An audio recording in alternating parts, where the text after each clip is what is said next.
right here. Okay?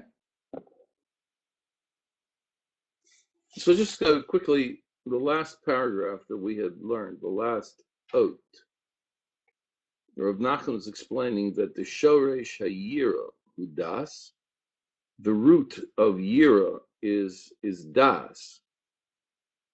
And he quotes various psukim, and he says, Iker hadas hu balev. Okay, the main, the essence of that is in the heart. We're right here. Okay, and they're just going through this very quickly.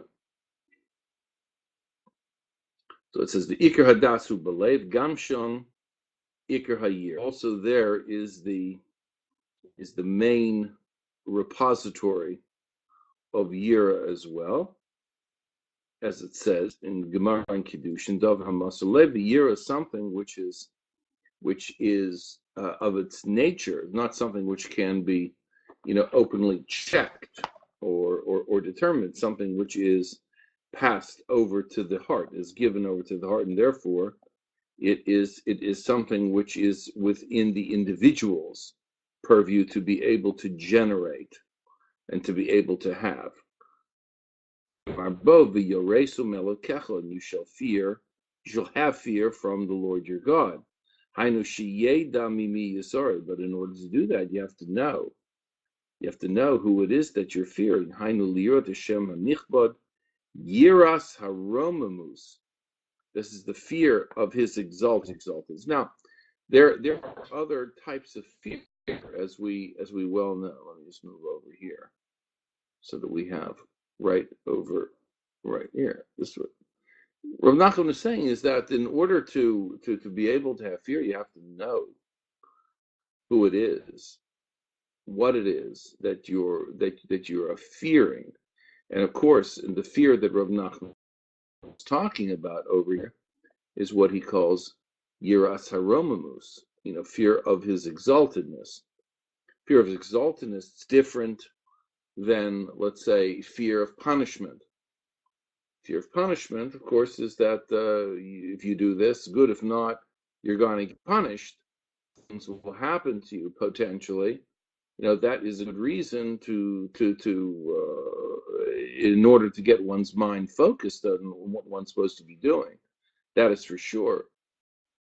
It is an inferior type of fear. It's a lower level, a more primitive, type of fear. And then, of course, there's the lowest type that Rav Nachman was talking about. Is he calls them the pchadim. The pchadim, things that one is scared of. That which you're scared of is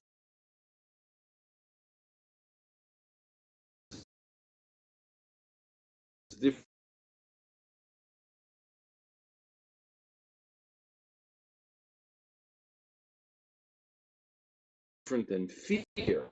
To discuss is the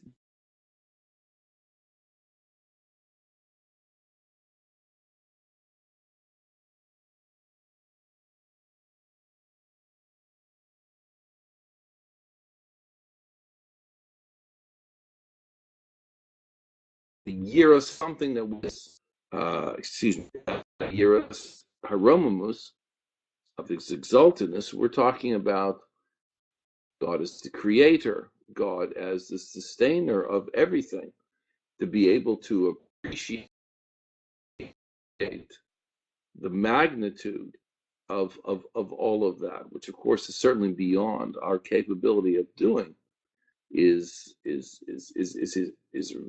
Haromamus, of his exaltedness. In other words, it's like the psalmist David HaMelech mentions. He says, when I contemplate the majesty of your creation, I automatically wonder who is man that you are mindful of together. The great lines from Tehillim. That's the notion of Yiras Haromamus, the notion of exaltedness. But Rav Nachman here is working with is the idea of the das. Das is that which you do. To be able to have Yira, ultimately, you have to be able to possess das, awareness, consciousness, an appreciation and then be able to connect the Yira to that. It's natural that that's what it would be. If you would understand something of a Kadosh Baruch Hu, that understanding automatically has a corollary, which is that fear. How could you not? How could you not have that appreciation? How could you not have that wonder? Okay, to be absolutely awed by that creator. That's Yiras Haromamus, the exaltedness. Okay, Rav Nachman says that, of course, is rooted in Das. That's rooted in, we call Das, which is, in terms of the spherotic, the spherotic edifice. We're talking about that, which of course is that, the conjunction, the conjoining force of Chachma and Bina, which really sit right atop the next grouping, spherotic grouping, which is referred to as Ze'er Anpin, which is the short face, which is basically the body, or the psycho-emotional body of man. Das relates directly to that psycho-emotional makeup of man. Ultimately it's intuitive, but really what we're talking about in terms of this reaction, of this appreciation, which results in this type of awe, there is something which is akin to not only psychological but emotional types of power and impact that actually is generated as a result of that year. And again, last week we mentioned too, of course, so many of these terms that Rav Nachman's talking about is effectively walking us back into, basic Kabbalah. We're talking about the Sfirot, we're talking about Lev, we're talking about Bina, we're talking about Das, we're talking about Mishpat, which is the notion of balance, Tiferes, and that's all what we're talking about. But really, what Rav Nachman is doing is drawing a picture over here of the basic psycho-emotional makeup of man, which is referred to as Ze'er Anpin, okay, which is the six sfirot of Chesed, Gevuro, Tiferes, Netzach, Hod, and Yesod. That body, the thoracic body, as it were, is referred to as Ze'er Anpin. Okay, and on top of that, you see so there is this connection between Ze'er Anpin and Das, and also ultimately into Bina, where it all takes place. And of course, if you take a look at your charts, okay, which I've always encouraged you to please bring your charts, have access to the Sfirot when you're learning, because it makes it a lot easier to be able to refer to them. You see also, if you look at that chart, you see Das your left, you go west, okay? You go west, northwest, actually, and you have Bina. You come into Bina. You see Bina, okay, is right, situated directly north of Gevurah, which is the seat of Din. So Din, of course, has its roots in Bina. That is for sure. So the notion of Gevurah, the Gevurot, can also have their shoresh, their root within the das of Ze'er Anpin as it relates to Bina and the rootedness of that. So what we have to be able to do over here is always maintain this balance, the balance between the Gevurot, that's it, which is done by, of course, the universal harmonizing agent, which is Tiferes, Mishpat, otherwise known as Mishpat, which gets us back right from the very, very beginning as to the basic theme, and that is the halah, the elevation. The elevation, in other words, bringing Yira back up to its root, and that can only be accomplished, as Rav Nachman says, Uba me malin es Yira. He says by mishpat. Mishpat, in other words, the whole concept of judgment, self-analysis. In other words, okay. Remember all of this from last week? If that is the case, then we can move forward. Yes. Let me see what we have over here. Okay, good. You have your chart. I feel better already. You have no idea. I feel better. I was saying that I had a certain type of trepidation, a certain type of uneasiness that maybe those charts were not available once again, and then what would I do? But I underestimated you. Please forgive me. Okay, we're up to Dalet right now. Dalet, right over here on the right or on the left. Number 4, Zoche lahasogas haTorah k'moshe kasuv ani chochma shochanti orma. He says, and when a person is able to achieve das, he then is able to merit hasogas haTorah, apprehensions of the Torah, as it is written in Mishlei, ani chochma, I, wisdom, shochanti orma. In other words, I dwell near the cunning. Orma is the notion, or Ram is the notion of cunning. Sheshchunas, the wise, dwells with the wise. Okay, with the sharp, with the shrewd, with the smart. Sheshchunas haTorah etzel bar das. In other words, as Rav Nachman says, the Torah's dwelling place is with the ones who possess das. That would, like it says in Daniel, again, bring another pasuk. Kucha brichu yahiv chachmasa lechakimen, is that a Kadosh Baruch Hu gives wisdom to the wise. Right? You want to be able to have Kadosh Baruch Hu give you wisdom? Be smart, be wise. Right? Das, learn Torah. You go ahead and then Kadosh gives you the Chachma. So this acquisition, the reaching das, via which one is then able to apprehend Torah, apprehend Hasogas Torah. Of course, it sounds like this is an obvious type of statement. In order to be able to apprehend Torah, you have to have das. Well, of course you have to have das in order to understand Torah. How could you be able to understand Torah without das? That doesn't make any sense. And that's what the next statement. The idea over here, though, is a little bit different. I want to explain this.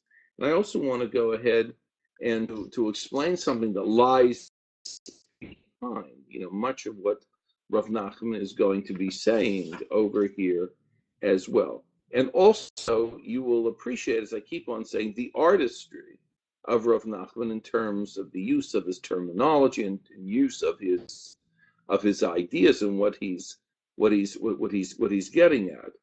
Now, this notion of chokhmah, shochanti arma, I dwell arma with the cunning, has a very interesting kind of Asian over here, and in a certain way, I don't want to give you the punchline, but I have to give you the punchline in order to be able to get at the point. And the point is like this: this word orma. You see this word? Everybody see that word orma right there? Okay.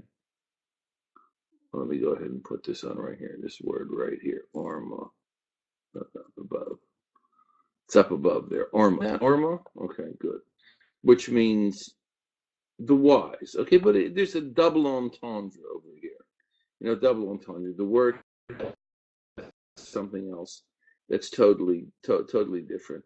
The word arum, which is ayin, resh, vav, mem, and the same idea. Resh, mem, the same shoresh, means something totally different in Hebrew as well. Okay, does anybody know what the word arum means? Anybody? If you do, extra, go ahead and be penalized. They have decided not to mete out any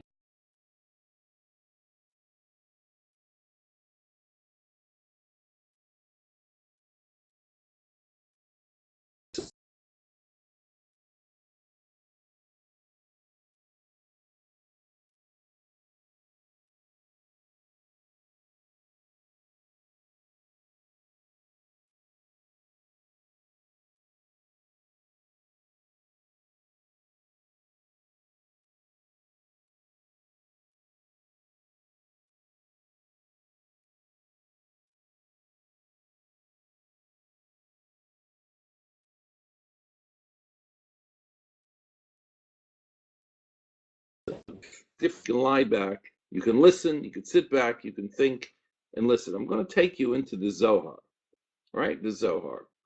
Now, the Zohar, this is a famous Zohar, and it appears in many different writers, in many different formats. And the Zohar is located in Bamidbar, in Parshas Bahalosecha, and you could find it on 152a, 152a.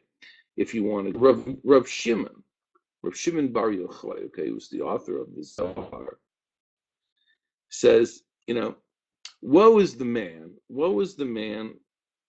who regards the Torah as a mere book of tales and mundane issues. If that were so, even we could compose a Torah dealing with everyday matters, and perhaps it might even be of greater excellence. No, even the princes of the world, books of greater worth, which we could use as a model for composing some such Torah. The Torah, however, contains in all its words, supernal truths, sublime mysteries. Observe the perfect balancing of the upper and the lower worlds. Israel here below is balanced by the angels on high, of whom it says, you who makest the angels into winds. For the angels in descending put on themselves earthly garments, as otherwise they could not stay in this world, nor could the world endure them. In other words, the idea of the forces of nature, in other words, that which does a Kadosh Baruch Hu's bidding in coming to this world to perform its functions, okay, has to put on some type of a garment, right? That's for sure. That's exactly right. You have to put it on. The last 2 minutes you didn't catch. Oh my. We didn't catch the last 2 minutes. Could that be? Has everybody heard so far? Yeshua just has mentioned that the screen froze for 2 minutes. If so, tell me where you are, so I'll go back and I'll repeat that. Thank you for letting me know, Yeshua. Anybody? Please. I don't want you to miss out on such a wonderful Zohar. Where was I, Emily? Okay, before I mention the Zohar. Okay, so we're talking about the Zohar. What are we talking about the Zohar? We're talking about, if you want to take a look at the Zohar that we're going to quote, that's completely, I was asking about a word that you didn't know, arum. Okay, because Rav Nachman's quoting this pasuk from Mishlei, Ani Chachma Shechanti Orma, I am Chachma, I dwell with the cunning. In other words, that the dwelling place of, we take a look at the text. Look at the text. I have it translated on the text. You see that in your text? Sandra, take a look at the text there. You see the word arum. Next to it is cunning. Cunning. See that translation? Okay.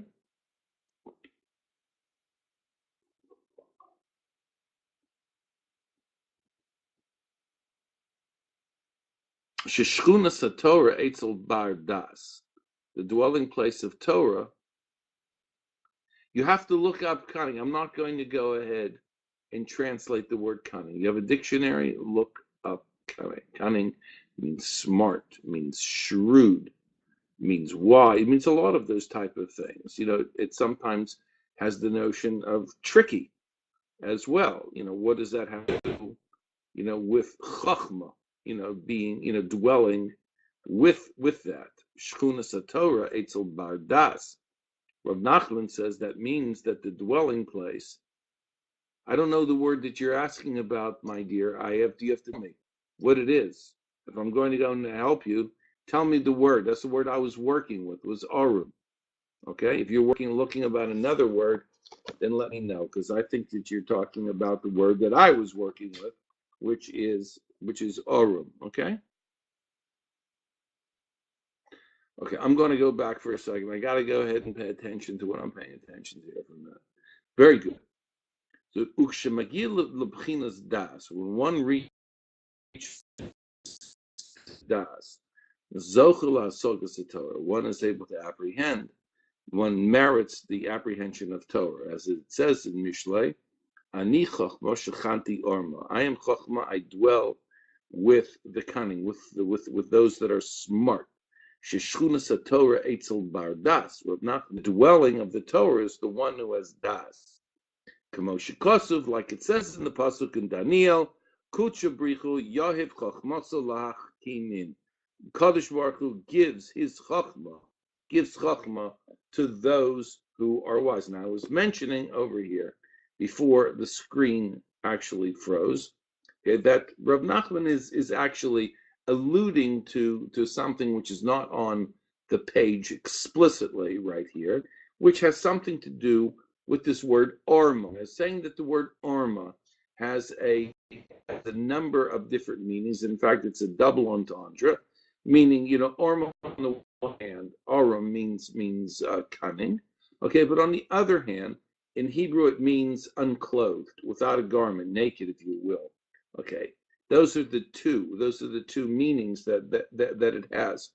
Okay, and we're going to have to go ahead and understand these two meanings in order to be able to appreciate what it is that Rav Nachman is explaining over here. Of course, the Kadosh Baruch Hu gives chachma to the wise. What is he coming to tell us? Of course, how do I acquire a Torah? I don't have das. We actually know what that's referring to. That certainly makes sense. And I said, in order to appreciate this, you have to go ahead and take a look at this Zohar, which I'm going to be reading for you. And that's where we are. Okay. Now, is everybody up to where we are right now? Okay. You're with me? I just want to make sure that everybody is with me right now. If you are, then we can proceed. If not, then we have a problem. Okay. Good. Thank you very much. Thank you. So Rav Shimon, that's Rav Shimon Bar Yochai, in the Zohar, in Parshas Bahalosecha in Bamidbar, Numbers, page 152a, says Rav Shimon, woe is the man who regards the Torah as a book of simple tales and mundane matters. If that were the case, even we could compose a Torah dealing with everyday affairs and of even greater excellence.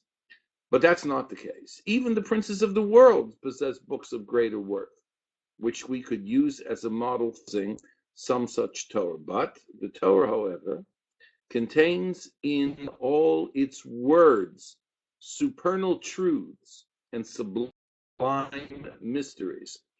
Observe the perfect balancing of the upper and the lower worlds. Israel here below is balanced by the angels on high, of whom it says, God makes your angels into winds. For the angels in descending on earth put on themselves earthly garments, as otherwise they could not stay in this world, nor could the world endure them. In other words, the idea over here is, of course, is that the bidding, the will of a Kadosh Baruch Hu is exercised via his forces, maybe the forces of nature, as in the case of the wind, is that the will coming into this world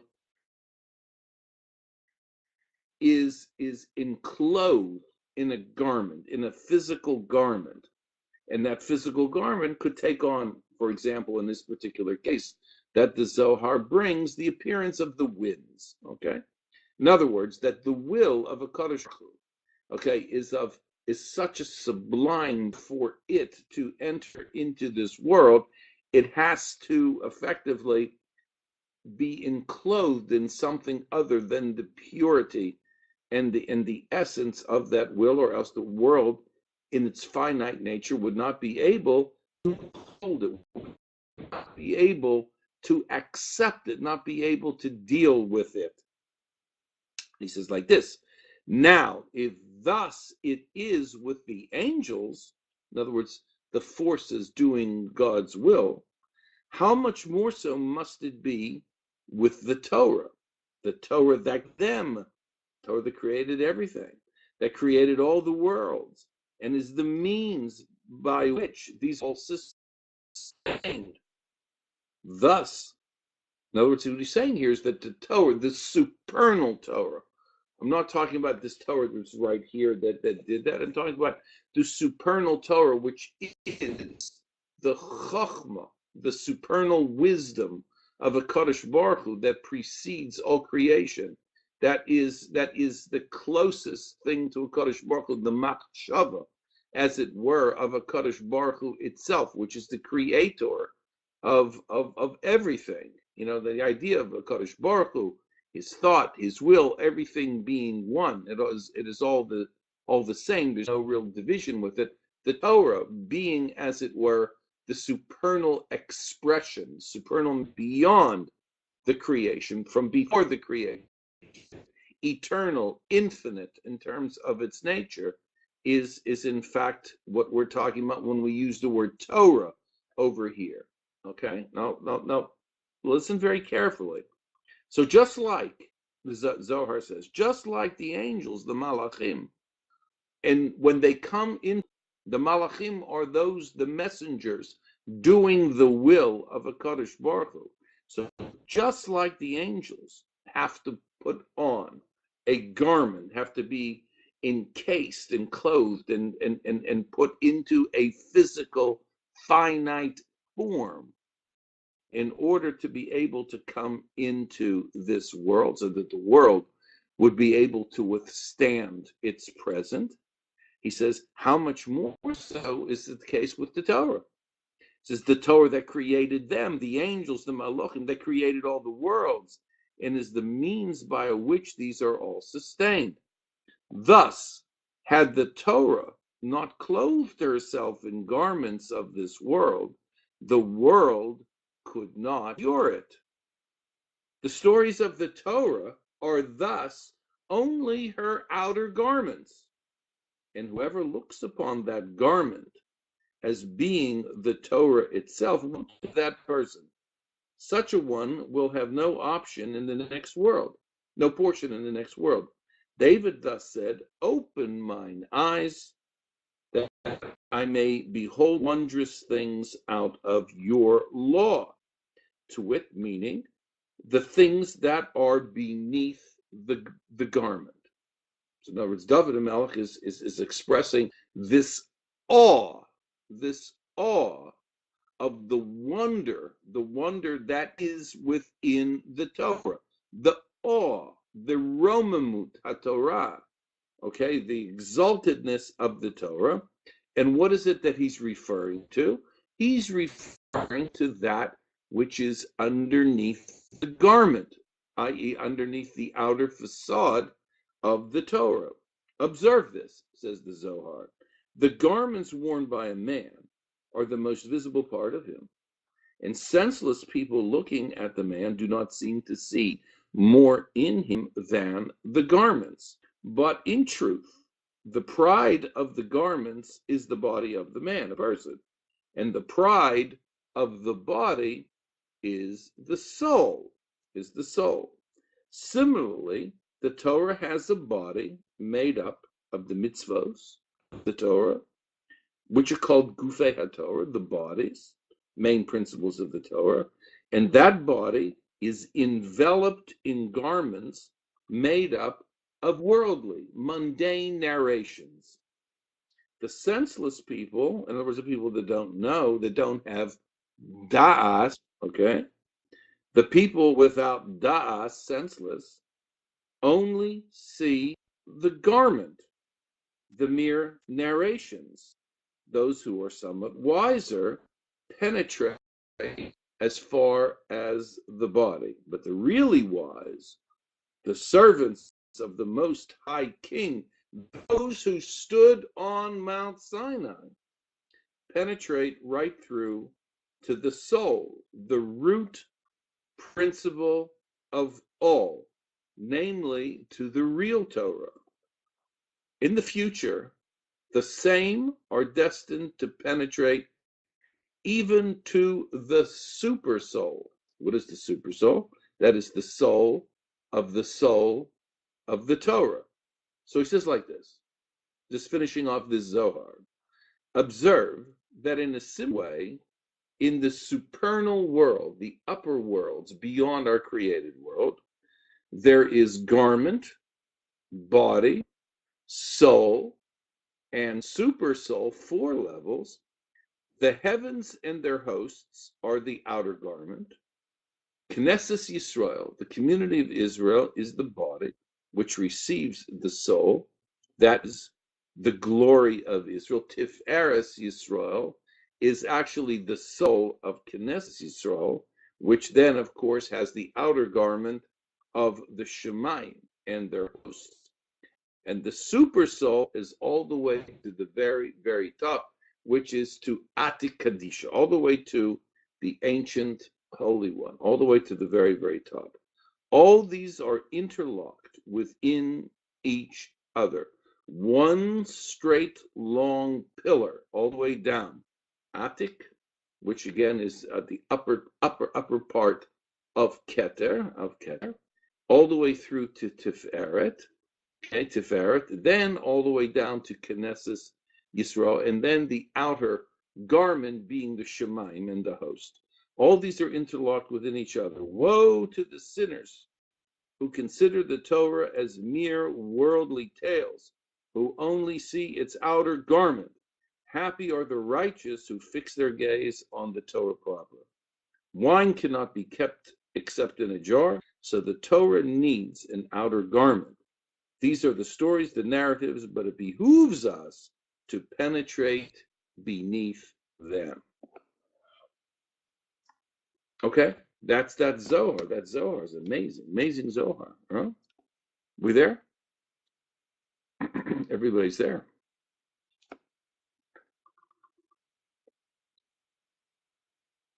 Good. So the point over here I wanted to make, and this is interesting. You saw that Zohar was making, the comment of the fact that Torah, the Torah is, as Zohar calls it, the soul of this. It's the Knesset Yisrael, which then has an outer garment. Now, Knesset Yisrael, another name of saying Knesset Yisrael is Malchus. In Kabbalah, Knesset Yisrael is Malchus, which is the lower sphere. You see Malchus, and then if you go up, straight up the middle spine, the middle column, the middle pillar, you come to Tiferes Yisrael. Tiferes Yisrael is the soul of Knesset, and then you keep on going all the way up to Keter, and then at the very, very top, highest parts of Keter, there is Atik Kadisha. Okay, that's the highest level altogether. He says this is ultimately the soul, that exists within Torah all the way through. And he says then at the bottom you have the garment around it. So you have garment, Knesset Yisrael, the soul being Tiferes Yisrael, all the way up to the very, very top. Now, what does that have to do with what we're talking about over here that we would do? Let's go through it again. That we have to be able to get das. If we have das, because don't forget, Yira is rooted in das, correct? And das, in order to reach das, we need to have das. Is that what we do? That we're able to gain apprehensions Torah, to wit, the Zohar that we just discussed. As it says, Ani Chochma Shochanti Orma. I am Chochma, I dwell Orma, amongst the wise, the cunning wise. Shechuna Torah Eitzel Bardas. The dwelling of Torah, of course, is by the ones who have das, for sure.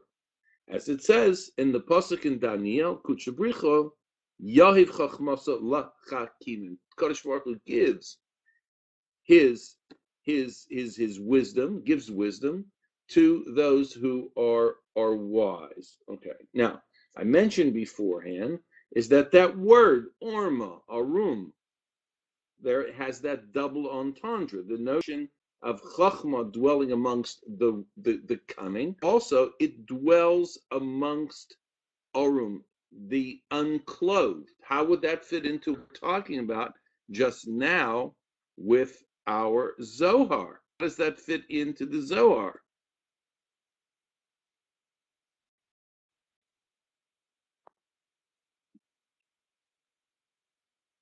Anybody? Anybody? I'll give you a minute, and then I'll push the buzzer, because I wanted you to be able to try think about that yourselves, to be able to see what Rav Nachman is doing over here.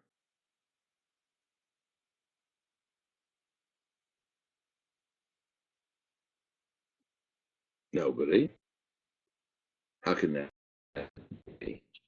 Okay, let me just go ahead and give you something to ponder over here. When Rav Nachman says, I am Chachma, I dwell amongst Arma, amongst the cunning, okay, he's evoking, there's something evocative. In other words, it calls forth something else altogether. In that word, Arum, the unclothed, unclothed. What is it referring to? Chachma, Torah, whatever. And that calls forth this Zohar. This Zohar, which is teaching us that the Torah that we have, okay, is effectively enrobed, garbed with garments of all sorts in order to enable it to come into this world. The supernal Torah, the original machshava of a Kadosh Baruch Hu, okay, the realm of pure potential, of all potential, everything, which in fact Torah is beyond everything, beyond all of the sefirot, beyond even, okay, all beyond that, okay, that Torah for sure has to have and go through many types of permutations, okay, many types of tzimtzumim, of contractions,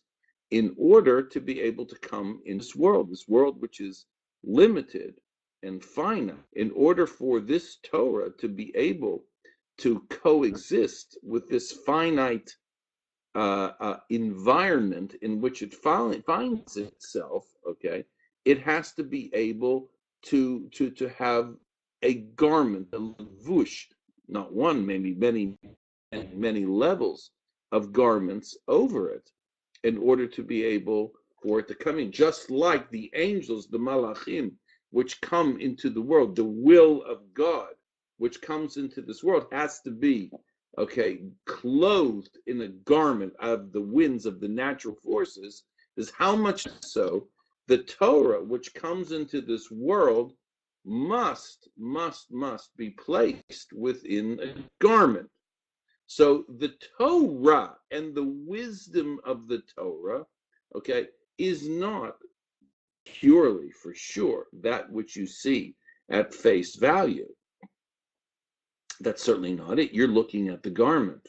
And even if you go a little bit underneath, you're looking at still just the, near the surface. You're just scratching the surface of the Chokhmah and of the wisdom of the Torah. It's only the removal of the garments as it were, that enables the ones who are able to do that to begin to learn and to see and to understand the chokhmah, the da'as, which is within the Torah. Okay, as far as you can go, whatever it is. So, in other words, is that the Torah dwells, in other words, amongst those that are able to render her, to take the clothing off, as it were, because the garment, the outer garment, is the facade.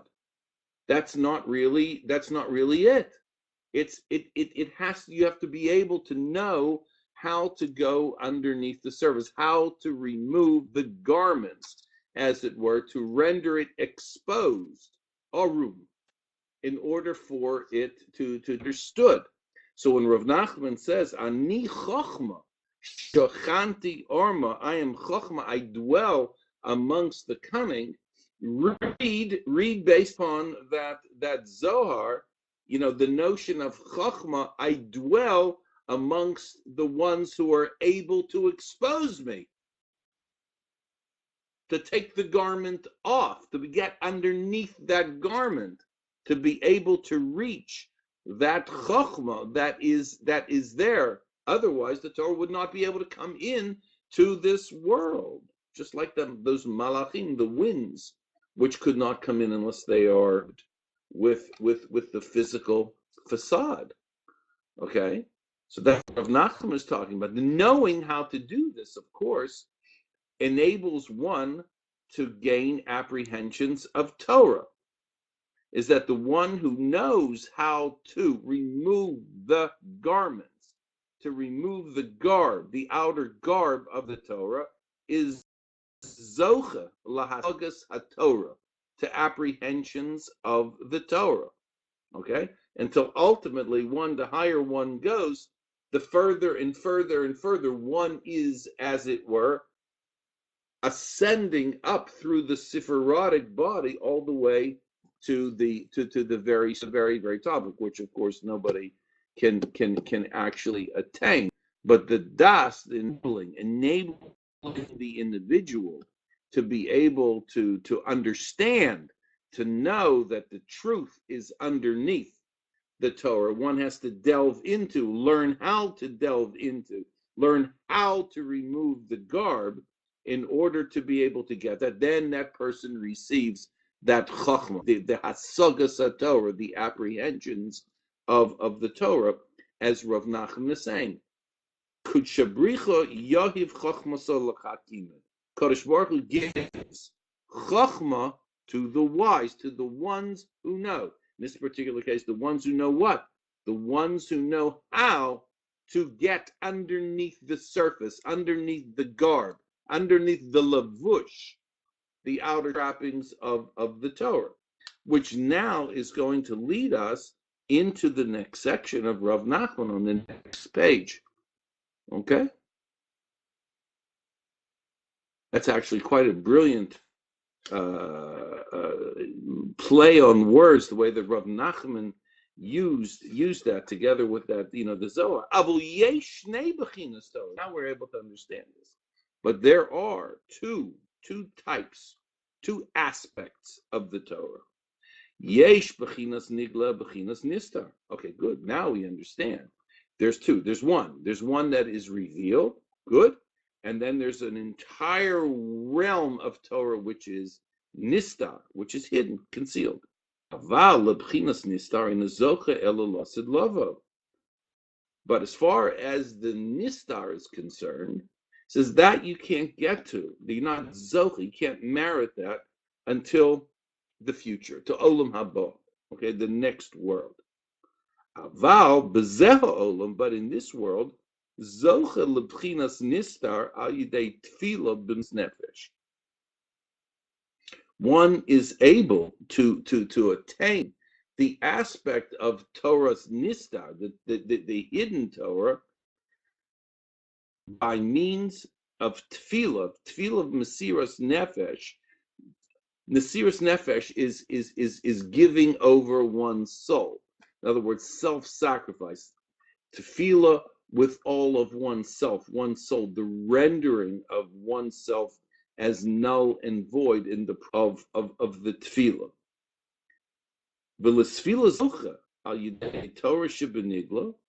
He says, and then what ends up happening by that, one is able to effectively, through the revealed Torah, says this Torah, which is actually revealed, is the aspect of sign. Just like Abbais have said, Sinai ve'oker horim haiminayu odif. Okay, Sinai, two types of scholars. Sinai and Oker Harim, the uprooter of mountains. Which of those is better? They answered, Sinai Odif. Sinai, the revealed, is better. Rav Nachman explains, in fact, it explains in the notes down here, is that we're talking about when it says Sinai versus the uprooter of mountains, they're talking about scholars who have the revealed knowledge, in other words, a very, very broad, expansive knowledge of Torah, as opposed to the ones whose mind's so sharp that they're able to come to these halachas, these svaras, and these rationales, and to these insights by means of the power and the sharpness of the mind. And ask the question, which one's better? The ones who have the expansive knowledge, but maybe not necessarily having the skills or the inclination to delve so deeply into the Torah itself, or the ones that have that incredibly sharp minds that actually are capable of almost self-creating, creating the laws, the insights themselves via their processes of logic and reasoning. Which one is better? And the Gemara answers that Sinai, of the broad, expansive knowledge, is certainly better. Why? Ki hakol tzrichin lemorech itayim. Everyone needs the grain merchant. Everyone needs the grain merchant. V'hatorah shebenigla hakol tzrichin lo. The Torah, the revealed Torah, the open Torah, okay? Everyone needs that. Everybody needs the Shas. Everybody needs the Shulchan Aruch, all the Chalakim of the Shulchan Aruch. Everybody needs the Rambams. Everybody needs all of that Torah. Aval, HaTorah shebenistar, Ze'irin inun detzrichen lo. Okay, but the Torah, the hidden Torah, the concealed Torah, it says few are those who have need of it. Now, I just wanted to stop for a second and to go over, what we're talking about over here. We're talking about now again these different aspects of Torah, based upon what we have just spoken about. The Torah which is concealed, as opposed to that which is known and understood. Understand something though, as that as we move along and we develop Torah, it becomes revealed, becomes more and more and more revealed, and that which was once concealed becomes revealed. Okay, so the fact of the matter is that we want to say is that the broadness of Torah, okay, that which is in fact had been revealed is better for us than the actual process of really going into the unclothing aspect. In other words, to the Torah Nista, to the concealed Torah, which it always is. There's always aspects of Torah, worlds, oceans of Torah that remain in concealed form because of the fact that Torah is infinite. So therefore, there's an infinite realm all the way to Olam Haba, as far as this Torah, the knowledge, the recognition of what one must know, understand the limitations of one's learning, the limitations of where one should actually be expending their efforts, what one has to go ahead and put one's head around. That's all the aspect of da'as. That's das, and that das leads to more and greater levels of das all of that time. And of course, that das, the expansiveness of das, okay, the expansiveness of Torah Shebnigla, the Torah which is revealed, the broadness of Torah effectively enables a person to gain a much greater expansive consciousness. Understand, the Torah involves itself with the detail of everyday life to an enormous degree in every possible aspect and endeavor. So the knowledge, the basic knowledge, the expansive, broad knowledge of Torah expands man's awareness, okay, of what it is his world is all about. Not only his world, but what the world is all about to an enormous degree. This expansiveness expands his consciousness, his awareness.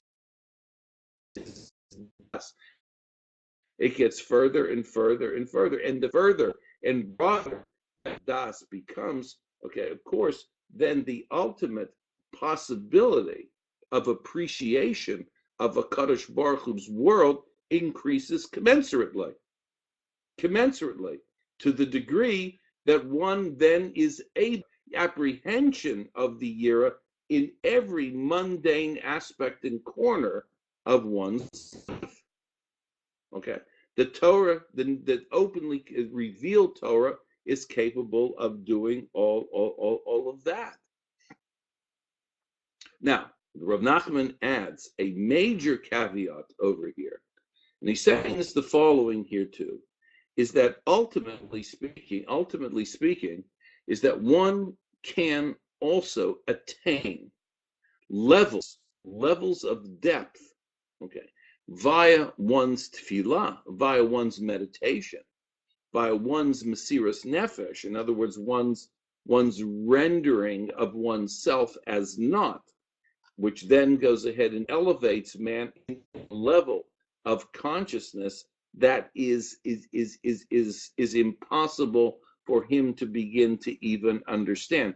In a way, what you have here is you have a kind of analogous expansiveness of das. You have the expansiveness of das by the revealed Torah, by the breadth of the ocean Torah, which man puts his das around, has the capability of doing. And then on another level, man has the capability via tefillah and meditation, hisbodedut, mishpat, of being able to access realms of the Torah's nistar, of the hidden Torah, okay, way beyond his capabilities too, to the degree that tefillah, that hisbodedut, that mishpat, that self-judgment and analysis is able to take him into the Torah's nistar. The Torah's nistar is not something which I can necessarily define to you is a deeper understanding of a Gemara or something of that sort, but it takes us into the realm of apprehension and appreciation, okay, that we can't even begin to describe unless we've actually experienced that. That's what Rav Nachman is talking about. Let me just go next line. Ubchinas Sinai, ubchinas shiflut. He says, now we're talking about the two different Torahs. Torah shebenigla, Torah which is revealed, Torah which remains nista. He says that we call Sinai, that which is, of course, revealed. Sinai automatically connotes shiflut, automatically connotes modesty, humility. Okay. Like the rabbi said,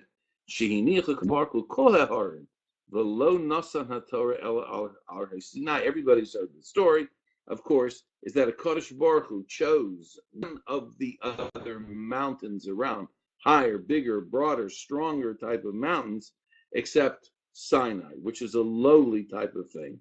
And Chazal tell us, Amru Shitfilas HaShafel, also understanding something else corresponding to that the tefillah of the contrite, of the broken spirited, is never despised, is never rejected. Like it says in Tehillim Nun Aleph, Leiv nishbar v'nitke Elokim lo sivzeh. In other words, that the heart, the broken, the downtrodden heart, okay, is never rejected by Hakadosh Baruch Hu. Next, over and finish this next part. He says, "Ve'al yedei," right over here, right there. "Ve'al yedei tefillah shehi b'msirus nefesh, shemevatel kol gashso ve'en gvul."